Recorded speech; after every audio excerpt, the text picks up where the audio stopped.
Video amatir ini memperlihatkan detik-detik dramatis evakuasi korban selamat dari reruntuhan pondok pesantren Al-Qazini, Sidoarjo, Jawa Timur. Tim SAR bekerja keras mengevakuasi Yusuf yang masih menunjukkan tanda kehidupan di antara bangunan yang rawan runtuh.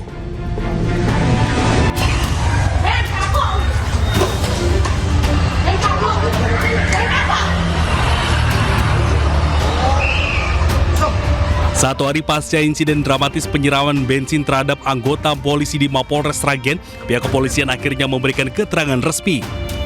Polres Sragen tegaskan akan menangani pelaku melalui pendekatan persuasif dan koordinasi keluarga. Kapolres Dewiana menyebut langkah ini diambil karena mempertimbangkan kondisi kejiwaan serta latar belakang pelaku.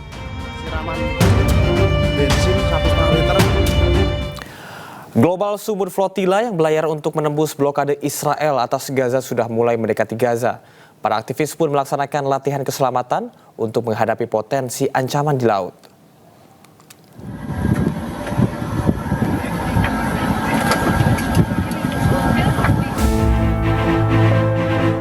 Kapal-kapal pembawa bantuan yang tergabung dalam gerakan Global Sumut Flotilla telah berada kurang dari 160 mil laut dari Gaza dan 10 mil laut dari zona berisiko tinggi. Para aktivis di atas kapal Global Sumut Flotilla melaksanakan latihan keselamatan pada hari Minggu. Dalam perjalanannya dari perairan Yunani menuju Gaza dengan membawa bantuan kemanusiaan. Dengan mengenakan jaket pelampung, para peserta berlatih prosedur evakuasi, tanggap kebakaran, dan latihan koordinasi sebagai langkah antisipasi dalam menghadapi potensi ancaman di laut. Para aktivis harus bersiap menghadapi kemungkinan serangan pesawat tak berawak setelah insiden yang dilaporkan menargetkan kapal-kapal armada awal bulan ini.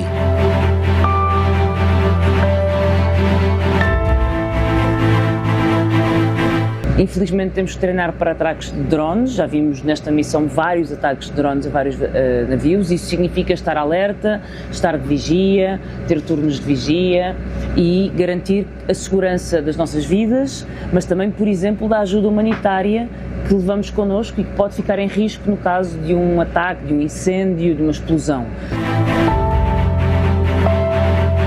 Sebelumnya, dua kapal Global Sumut Flotilla diserang drone saat berada di perairan Tunisia pada awal September. Meski demikian, hal tersebut tak menyurutkan tekad para aktivis untuk menembus blokade Israel atas Gaza. Kapal perang Italia menghentikan pengawalan terhadap armada Global Sumut seiring kapal-kapal pembawa bantuan tersebut mendekati wilayah Gaza.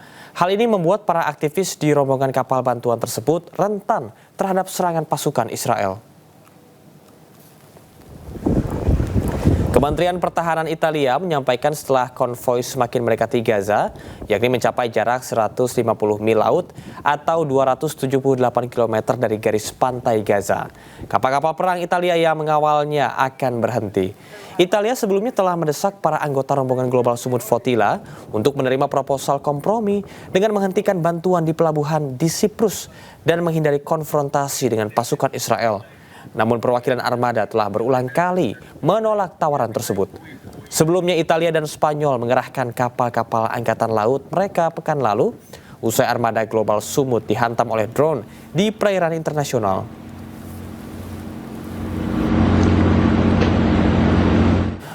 Rombongan kapal Global Sumut Flotilla yang mempunyai misi menembus Gaza kini semakin mendekati zona merah blokade laut Israel. Namun, kapal Zionis Israel mencoba menghalangi dengan mengintimidasi dan mengacaukan sistem informasi antar kapal. Dan berikut keterangan aktivis kemanusiaan Indonesia Muhammad Hussein yang berada di kapal Observer Summer Times. Assalamualaikum, laporan dari Global Sumut Flotilla hari ini Rabu 1 Oktober 2025. Setelah semalam sempat ada penetrasi dari kapal laut Israel masuk ke dalam barisan rombongan dan mendekati kapal Alma. Kapal Alma ini kapal yang sedang menjadi komando di barisan terdepan Global Sumut Flotilla. Keberadaan kapal militer Israel tersebut juga mengacaukan sistem komunikasi antara kapal. Namun alhamdulillah ternyata intercept tadi malam gagal Namun keberadaan kami yang sekitar 160-170 nautical mile dari pantai Gaza tetap merupakan wilayah yang rawan untuk menjadi target serangan kapal-kapal militer Israel. Diperkirakan dalam 24 jam ke depan kemungkinan akan ada intercept lanjutan. Namun untuk saat ini kondisi stabil, kapal-kapal juga terus berlayar menuju Gaza. Adapun kapal kami, kapal Summertime Jong dan kapal Shiren, kalau kita melihat di tracker tertulis legal support. Memang kapal ini difungsikan tugasnya untuk menjadi observer, kapal pengamat. Kalau kapal-kapal terdepan ternyata berhasil diberikan akses untuk masuk ke Gaza, maka kami akan masuk ke Gaza bersama mereka. Namun kalau ternyata kapal-kapal terdepan mengalami intercept atau penyergapan, maka kami tidak mungkin menyerahkan diri, tapi kami akan mengkondisikan agar bagaimana barang bukti, dokumentasi, komunikasi yang terjalin selama ini tidak juga disita oleh Israel, dan itulah fungsi kapal observer. Maka kami akan mengamankan semua barang bukti dan akan kami gunakan untuk kemudian kita ajukan ke Mahkamah Internasional mendatang. Namun tetap lokasi tempat kami berada hari ini pun ini tidak lepas dari kemungkinan atau potensi menjadi target serangan Israel kapanpun. Demikian laporan dari Global Support Flotilla untuk hari ini bersama saya Muhammad Hussein. Assalamualaikum.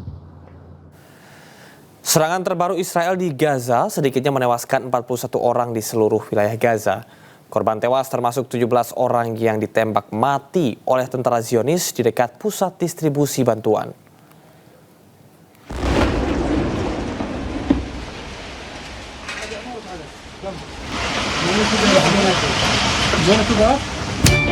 Militer Israel terus melancarkan serangan ke Gaza meskipun Perdana Menteri Israel Benjamin Netanyahu menyatakan dukungannya terhadap rencana Presiden Amerika Serikat Donald Trump untuk mengakhiri perang.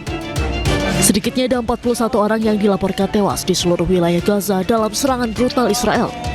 Termasuk juga 17 orang yang ditembak mati oleh pasukan Zionis Israel di dekat lokasi distribusi bantuan dekat jembatan Wadi di Gaza Tengah. Rumah sakit Al-Auda mengonfirmasi telah menerima 17 jenazah dan 33 orang luka. Sementara 24 korban lainnya tewas dalam beberapa serangan di kota Gaza. Tak hanya orang dewasa, anak-anak pun turut menjadi korban dalam serangan Israel. Kementerian Kesehatan Gaza mencatat hingga kini sudah lebih dari 66.000 warga Gaza tewas, termasuk lebih dari 20.000 anak terbunuh sejak perang dimulai. Pemirsa, gempa bumi berkekuatan 6,9 skala Richter mengguncang Provinsi Cebu pada Selasa malam. Setidaknya 70 orang meninggal dalam gempa tersebut.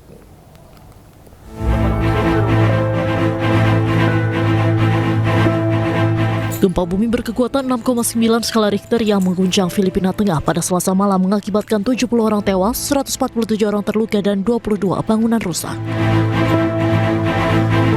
Operasi penyelamatan terus berlanjut sepanjang malam di Bogo dan San Remigio, meskipun upaya tersebut terhambat oleh gempa susulan yang berulang dan pemadaman listrik yang terus berlangsung.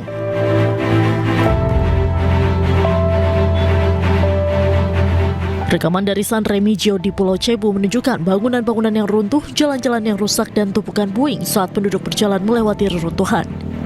Sebelumnya gempa bumi terjadi di lepas pantai kota Cebu sekitar pukul 10 malam waktu setempat dan memicu pemadaman listrik serta kerusakan infrastruktur yang cukup parah. Institut Vulkanologi dan Seismologi Filipina, VVOLS, awalnya mengeluarkan peringatan tsunami, tetapi kemudian membatalkannya dengan menyatakan bahwa gangguan kecil pada permukaan laut telah mereda.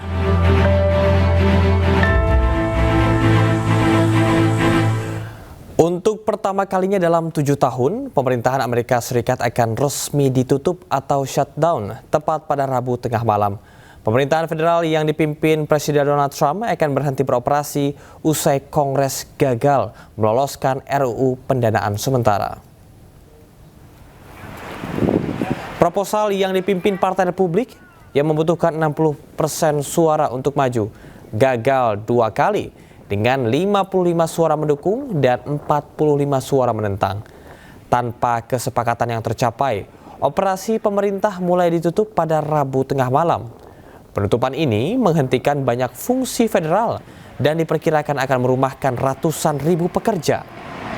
Presiden Donald Trump menyalahkan Partai Demokrat atas kebuntuan ini dan memperingatkan bahwa penutupan pemerintahan berarti memberhentikan banyak orang yang akan sangat terdampak.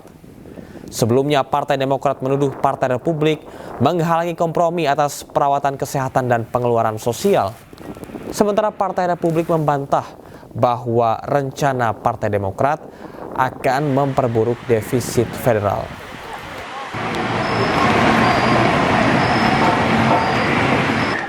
Marak terjadi kasus keracunan makan bergizi gratis. Komisi 9 DPR RI memanggil Kepala Badan Gizi Nasional. Ayu sore segera kembali.